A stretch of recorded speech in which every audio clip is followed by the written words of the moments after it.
Hello. I would like to tell you some stories today. Back in 1967, a new TV show, Dragnet, used this opening. The story you're about to see is true.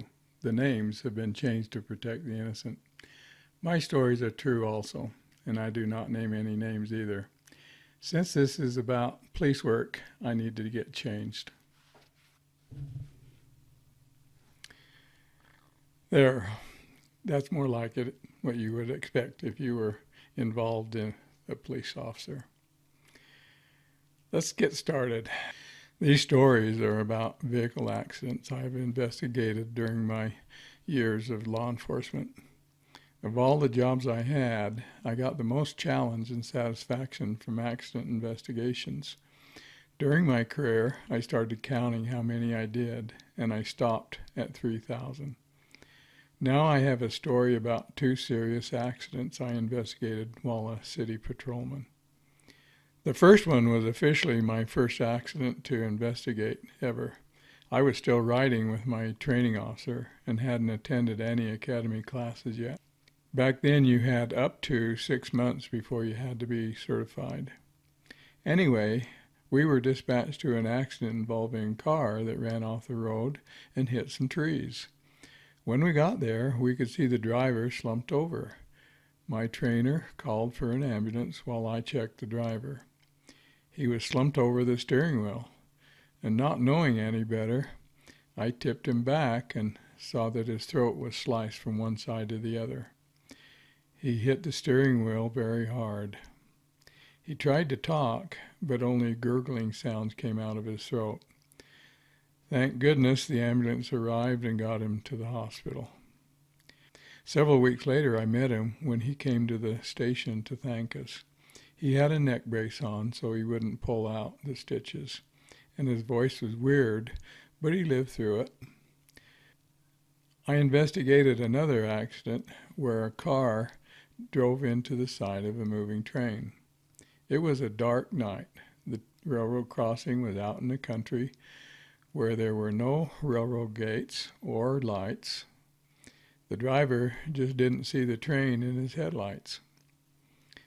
When I got there, the car was basically ripped in half and the engine had been ripped out of it.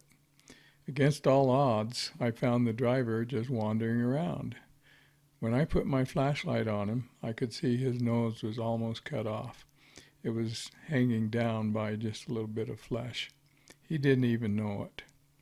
I could tell he was in shock and got him lying down and covered up until the ambulance could arrive.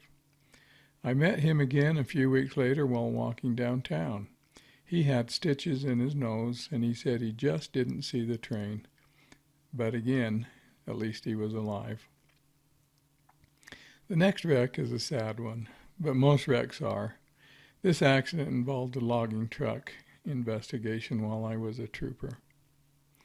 The person who loaded the truck put one huge heavy log on top of the other logs. The loaded truck came down out of the mountains onto a state road.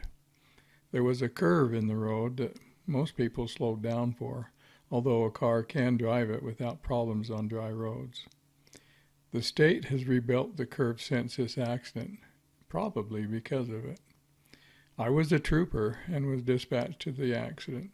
I found the logging truck turned upside down and the logs scattered around the area. The cab had slid upside down and was torn open. The driver was killed during that process. I did a careful reconstruction to find out exactly what happened. I determined the driver had come to work a little tired, according to his wife. The truck didn't slow for the curve. Possibly the driver didn't realize soon enough that the curve was coming, or he was distracted for another reason.